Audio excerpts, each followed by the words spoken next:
So it's room cleaning time. This is the wonderful person that looks after me. He's going to be cleaning the bedroom. So now seems like the perfect time to go and get a very much needed mop job. So I'm really enjoying my stay here. I've not been recording much, but I must have been here almost 4 weeks now. I love this garden area. And the host is allowing some coconuts to sprout. In fact, there's lots of gardening going on. Yeah, I love this. I love how the coconuts just sprout. I'm not sure if he meant to bury them or if it will just turn into a tree from that. No idea. It looks like they're taking the coconuts down. Oh, he's got them everywhere, look. But yeah, let me know in the comments. Do you need to actually bury them? Anyway, let's go and get the old mop chopped. So before we go, I don't know if I've even really introduced you to Pippin. This is Pippin, the original parrot. It's always been here before me. We've got a newcomer now. 3 days ago, this guy arrived. I've forgotten his name. But so far, they've just stayed away from each other. But we're wondering if they'll start fucking soon. The new parrot settling in. Good. What's his name? Mary. Mary, that was it. Right, I'm gonna go and find that hairdresser you recommended. Good luck, mate. This is where I'm staying. I like it, I recommend it. It's on quite a nice quiet road. You know, a couple of nights a week you get, on Friday and Saturday night, you get a bit of noise from the main road. Sometimes these guys do karaoke, which is obviously absolutely awful. But you know, if you're gonna live in Southeast Asia, you just have to accept karaoke and big, deep basses coming from bars. It is the downside. But overall, I think I found a very good spot. My time in Kampot, which is 5 weeks now, it's been quite strange really. I've done very, very little. I'm thinking I might try and, after 5 weeks, might see if there's a park or something around me. So basically, I'm in the city centre, and for the first time in ages, ooh, who let him in? Bloody hell. I haven't rented a bike. So there is, like that way, beautiful rivers and gorgeous natural environments. But because I haven't had a bike, I have basically been living in the city and my only greenery is that garden. So I might see if there's a park nearby. I might actually Google to see if there's a park nearby. But yeah, it's been strange. I've got another 3 weeks here in Kampot. I like it. Basically, the reason I'm here is because it's cheap. And I've got a good source of ganja. I'm paying $2, £1.50 a gram. It's pretty nice. So when you're a pothead expat, you know, these things are a big deal because it can be hard to get. If you do get it, you get overcharged. So when you find a good contact, I tend to just stay there until my visa runs out. However, I have been noticing a big detachment with the old smoking. Well, when I first got to Kampot, I was smoking heavy, like 12 joints a day. But yeah, there's some, as I, you know, get to know myself more, observe myself more, you know, I just see. So I've not even been trying to stop, but just the need to escape myself is becoming less. The benefits of being stoned are getting less and less as I get more and more comfortable with just sitting and being present and doing nothing. In Chile, that. And yeah, being present and doing nothing. Being with myself, essentially. This is where you get your washing machines repaired, I think. Anyway, so the gentleman I just spoke to, whose name I don't know, even though I've lived with him for 4 weeks, obviously he runs that place. He runs a couple more hotels, so he's got 3 hotels in total. And he reckons he just about wipes his ass. You know, he makes out that he doesn't really make any money and his rent and his food is paid. His life is paid for, basically. But he doesn't make much money, and that's like running 3 hotels. So yeah, I just thought that was an interesting anecdote. Of course, he could be full of shit. He definitely chats a lot of shit. But you know, just in a way that most normies do, you know, like filling silence because they can't cope with silence. You know, he's one of them that every time you walk past him, he's like, hi mate, hi, yep, hi. when there's nothing that needs to be said. Anyway, that's fine. That's 99% of humans. So I'm not sure. It's like there's an event about to happen. Not sure what log woman's carrying, but we'll definitely let her go past. God, can you imagine walking around with that all day? Honestly, I saw some right sights in Vietnam, like 80, 90-year-old women hauling big bags of recycling. Obviously, we all know that recycling doesn't really exist, but hauling big bags of recycling around. Just crazy. I've decided to work a bit harder with YouTube. I've had a couple of decent days of it, earnings-wise.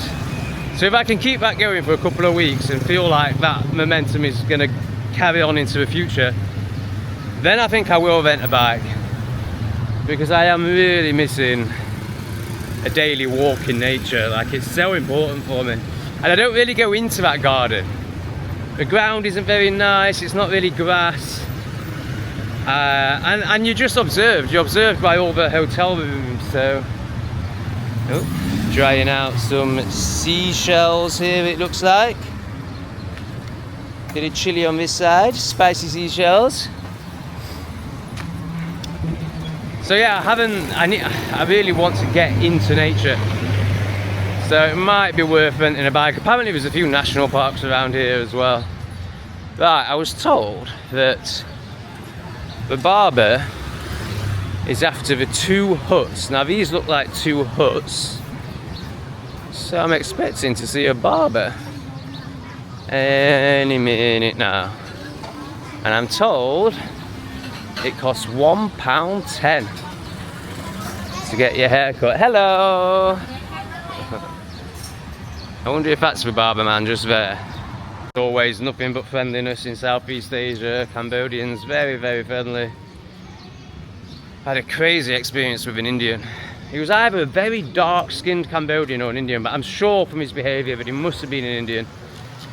So I was in a shop yesterday, buying me raw visitors. And there's one person in front of me, and I'm clearly behind that person. And then suddenly from the right, like, there's this diagonal attack from this Indian. He's got his bike helmet on and he's got his phone in his bike helmet against his head, obviously just giving him a brain tumour. Yes. And one less, but it doesn't really matter when we breathe like fucking rabbits. And then Ursula signs fucking agreements that allows hordes of them to be shipped in all around Europe, wobbling their bloody heads and shitting everywhere, literally shitting everywhere. Anyway, this fucking Indian man, just so rude and just so like no social norms, no social awareness, just out and out self and selfishness. And so he comes in from the right, he's got a whiskey and coke, and I stare at him like, and I don't stop eye contact, he's the one that has to stop eye contact, and that goes on for about 6 minutes. 6 seconds, which is a long time for someone to not have the social conformity or social embarrassment when someone stares at them and gone out. Obviously that should have been enough. That should have been like a way of getting him to fuck off and take his place in the queue without me actually having to say it and go through all the awkwardness of that. Person in front of me leaves. Next thing, hand comes in front of me with the whiskey and coke, puts it down on there. So obviously I just bat it away and I go, what the fuck are you doing? Get in the fucking queue. They're just unbelievable, man. Unbelievable. Unfortunately, there's a lot of Indians travelling now. And I really feel for the bar girls. You know, the Southeast Asian bar girls who used to, you know, it's one thing dealing with a fat 60-year-old Englishman, but dealing with Indians, man, it's just a whole nother level of usury and lack of respect and just disgustingness and stench. So yeah, I really feel for them. But yeah, it's just really interesting, you know, when you're in this environment where all you've got is, I mean, expats vary wildly. Like, you do get some really fucking retarded and like low-level expats, but in general, if you've created a life where you can live out here, you're generally like going to be one of the better of the Westerners. And then obviously you've just got the Cambodians, which are fantastic. And luckily there's no, except that one we crossed, there's no sub-Saharan, low IQ apes out here. there don't seem to be that many Indians, but I know Indian tourism is exploding, so it is an issue. Right, is this a hairdresser or is he waiting for? Oh, he's waiting. So there's a queue. Okay. Oh, there's 2 hairdressers. Fantastic. I think we can wait. Hopefully one of those is his child and he's just waiting to get his... What do you reckon? Does he need a haircut? Or is he just waiting to collect his child? But if not, you know, it's not going to take long. And I have absolutely nothing to do. So basically, yeah, I've just been... Well, I'll show you my routine after this haircut. But yeah, I've been doing very little. Just been creating videos. Smoking a bit of ganja and that's about it. Watching some videos. But yeah, I'm really appreciating the environment I've got, looking out onto that garden, and yeah, just having a very chilled life, which is more challenging than it sounds. Like when you're not distracted by work, family, the gym, friendship, you know, conforming to social fucking norms, being a zombie, being a robot, you know, then you actually meet yourself, and it's fucking crazy. It's terrifying. It's no wonder so few people do it, and we walk around with this like, I'm busy, like it's an accolade. I'm avoiding myself. I'm avoiding any conscious concepts or awakening or potential spirituality in this life, and I'm just going to do. I'm going to do externally from my carnal instincts. I forgot to do was bring a fucking picture. I wanted to bring a picture of myself when I'm all good looking with the hair that I want. But I reckon if I just go one, it will be okay. And to be fair, that's exactly the kind of cut that these guys are getting. So I don't think we're going to have a problem.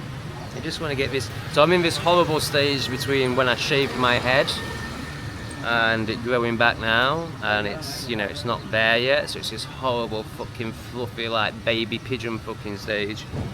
So I reckon if I just get it neatened up at the sides, this overgrowth of my ears, then suddenly I won't look like such a tramp on my YouTube videos, which is the only reason I'm really getting my hair cut, just so I get a few more views.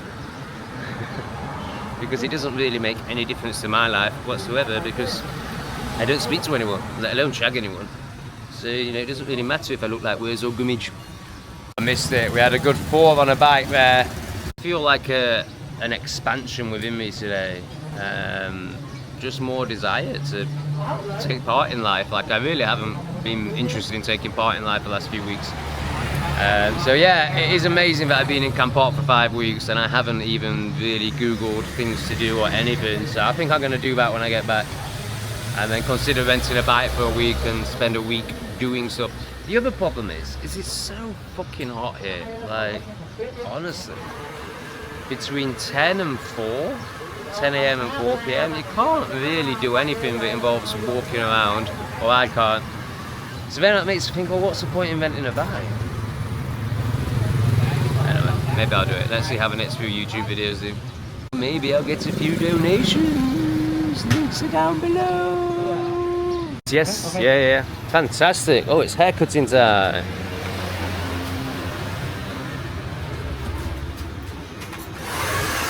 Oh, there it is.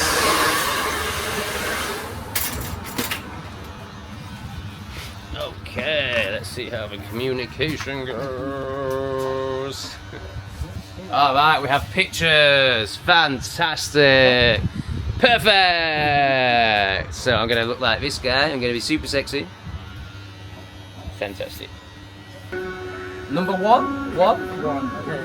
Yeah. What you paid for your haircuts in the UK? I was paying $8.99 when I left at Easy Barber, which is a Sheffield English brand. Doesn't employ any of those Indian babies.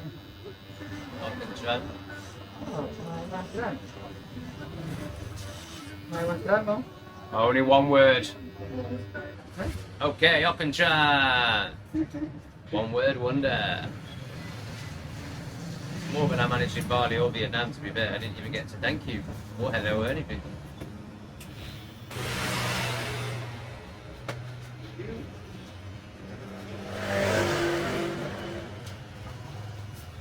Yeah, looks like the beard trim was included. I can try. Bye. Okay, see you again. Goodbye. See you. See you. I should really have tipped. I mean, I should have clearly not taken that 4,000 change. So what's 4,000? We're talking about 75 pence. I really can't wait to get to the point where I don't think about money at all. And you know, if I was earning $100 a day, which is possible, you know, if I actually like got focused and worked, you know, $100 a day is definitely doable. I think. I mean, $50 a day is definitely doable. $100 a day would be like living a luxurious life. But if I could get to $50 a day, then like, yeah, stuff like that just wouldn't even be a question. But I don't know if tipping is really a culture out here. And he's obviously happy with the price he set. He set his price at 6,000. So I think tipping there's a lot of conditioning involved in it anyway. But it would be so nice to just be like, yeah, don't worry about that. I don't like to not be thinking that 75 fucking pence matters. And that is going to sound ridiculous here. But honestly, like the last month I've been earning like $10 a day. And you know, my daily budget is $15. So, you know, it actually matters. But then at the same time, it doesn't matter. It's all just a fucking story, and it's all just this oscillation between trusting the universe and living in fear, which I'm constantly oscillating in between. Here's an interesting vehicle. The whole family on it seems. Love it. Of course, like all countries that aren't, you know, in the West and completely fucking invaded and infiltrated by small hat cunts, they actually fly their flag with pride here, and it's not the people that put them up, you know, it's the government, the authorities, you know, they don't indoctrinate the people here to hate themselves and hate their flag and hate their country so they can control them. Very, very different. Vietnam was unbelievable for patriot. I've never seen such a patriotic country. Like, I mean, it's just everywhere. I mean, maybe that's the whole communist thing a little bit, but you know, it's a funny one. I mean, obviously I know nothing about Vietnam, but you know, my understanding is on paper it's a communist country, but really it doesn't operate like a communist country. But yeah, the flag was everywhere in Vietnam. The People's Party of Cambodia. So obviously I know nothing about Cambodian politics, but I always get a bit suspicious when I see People's Party, just because of the politics I've experienced in the West. You know, it's one of those things from the West that sound really good. You know, like safe and effective, or refugees are welcome here. You know, these very easy statements to make when one doesn't think about the repercussions. But anyway, no, that's not what I was saying. It's like it's the con, isn't it? In the West, everything is the opposite of what it said. So if a party in the West was called the People's Party, I'd be like, yeah, that's the anti-People's Party. I'm not saying it is out here. I don't know. I know nothing about anything out here. It's another fucking world entirely out here. It really is. So different. So different. So much less clear tyranny and indoctrination and hatred of the people. So much less of it out here. So much more freedom. But of course, there's the other side of that, you know. Electrics like this, for example. It's definitely worth it, in my opinion. I feel like the best way of describing the difference is, you know, the UK, Europe, particularly the UK, is on this narrow bandwidth. Health and safety, grey, the narrow line to walk. Like, okay, yeah, you're not going to get smashed up on the road, or it's not as likely you're going to get into a car accident, but everything's going to be grey and uniformed, and everyone's going to be in a car, and there'll not even be a bloody scooter, there'll be no life anywhere. But okay, you're a bit less likely to die. Or do you want the full spectrum, the extremes, all the colour, all the beauty, all the life, and also, you know, a 50% chance that you'll die on a scooter in the next 20 years? Yeah, I'll take that one, thanks. Cambodian car wash. This is where I get my coconuts every day. Oh my goodness, has she got no coconuts? Coconut? No? Oh, okay. So that's usually where I get my coconuts. But today, Look at the front of that truck. Fantastic. When was that built? Okay, now. Today we're going to be getting a lovely coconut from this place. Mixed with petrol. One coconut. These coconuts cost 60 pence and they last me all day. I spent the whole day drinking it. Fantastic. I mean, I can't tell you how good it is to just drink a coconut every day, straight out of the coconut. It's one of my big concerns and something I really need to sort out if I'm going to live in Southeast Asia long term is microplastics. Like the fact that all the water I drink is out of bottles, like terrible. So I try and get as much liquid out of just a natural coconut every day that I can. But yeah, eventually I need to live somewhere long term and find some spring water. Like really make that a priority. Like where can I get spring water in Southeast Asia and go and live near that and hopefully some ganja as well. They're the only two things I really require. Why is he chopping a small one? I don't want the small one. He's chosen the smallest blooming one. I've been skanked.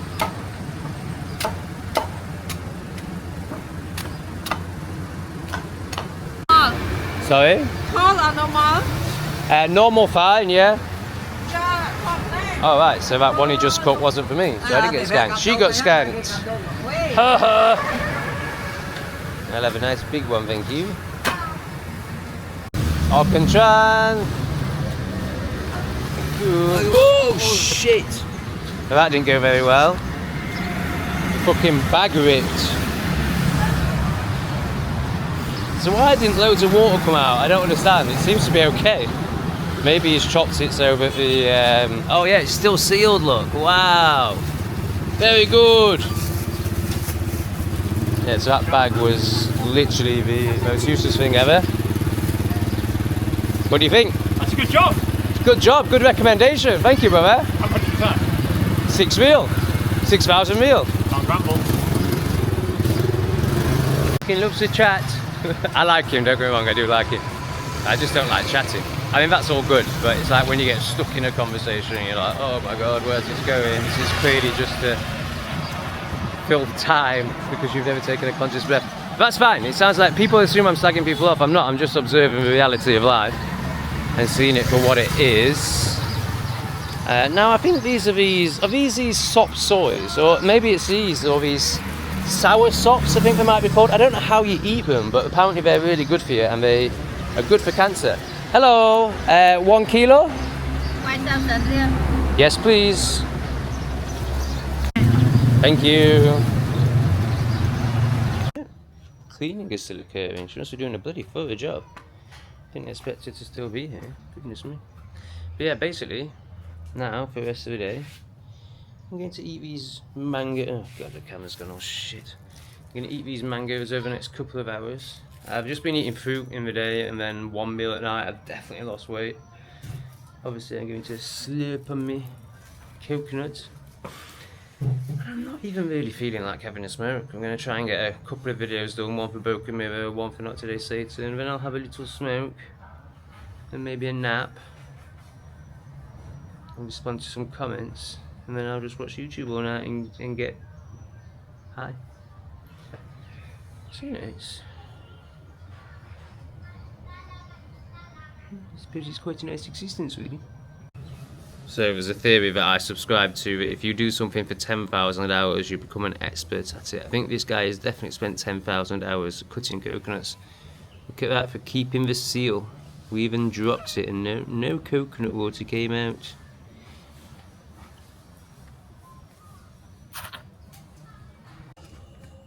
Hello. Hello. Hello.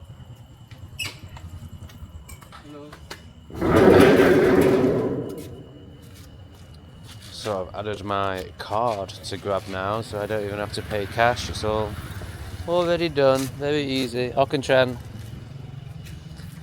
Look at that. That's how I get my tea every night.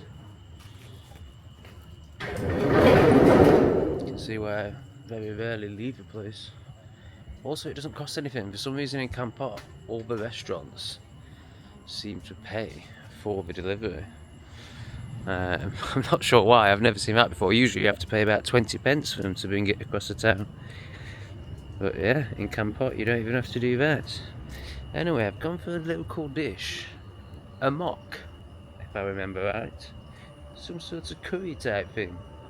It's cost about £4.30, something like that. Let's see what it's like. Now, I saw a very bizarre video the other day on Twitter where somebody was discussing whether or not you untie a bag like this or you just rip it open. I mean, obviously, everyone just rips it open, right? She was saying she rips it open, but she's shocked to find out that other people don't, or most people don't. Why would you fart around? Just fucking rip it open and get your food out. Oh wow, that looks awesome. That looks really good. Too bad actually. I mean, that is the only plastic that's in there. I mean, no doubt these cardboard things, just like cardboard coffee cups, still emit chemicals, and then it's on tinfoil, so I guess that's a good thing, but I like to get it off the poisonous materials as soon as possible and into a ceramic bowl. But you do just have to accept, in Southeast Asia, it's going to get microplastic poisoning big time, especially when everyone around you is burning bloody plastic. Right, so we're safely out of the packaging, no more poisons will get into the food. It's already full of poison. I've managed to reduce my Alzheimer's, or increase it up to 80 rather than the inevitable 70 when you take in all these poisons. Only joking, I'm not getting Alzheimer's. That's for unconscious people. I do think there's something in that around, like, if you can't face stuff in your life. You know, a friend of mine, not that I do that, but you know, somebody that I have had associations with in my life, and I do actually have respect for. And like, alright, he's a fucking friend, even if I can't be able to talk to him. His dad's got Alzheimer's, and basically his dad, you know, spent his whole life cheating on his wife, and let, well, all the kids down, but one of the kids in particular down in his family big time. Let's see what this is like. Oh my god. It's so good. Oh wow, it's like a tastier version of korma. Wow, really good. And yeah, basically spent his whole life like not looking at that, and then when he retired and got to a point where he, you know, didn't have a distraction and had to look at it, he went fucking mad instead.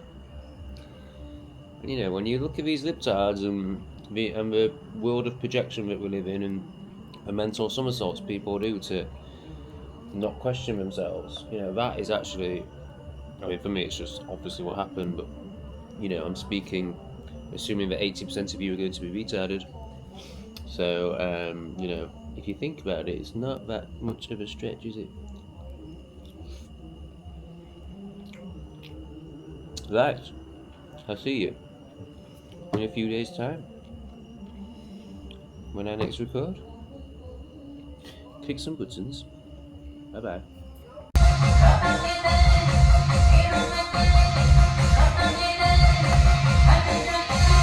So this is life in Southeast Asia, certainly Vietnam, Cambodia, rural areas of Thailand.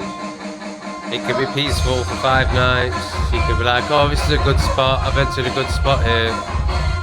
And then suddenly, karaoke. So it's been happening for the last 5 hours. It's almost 10 o'clock at night. This is just another little clip that I'm doing a few days on from the main video. But yeah, this is, you know, just never know what's going to happen. You never know what random noises are going to be created from anywhere around you. And sometimes it can be absolutely horrendous like this. Great.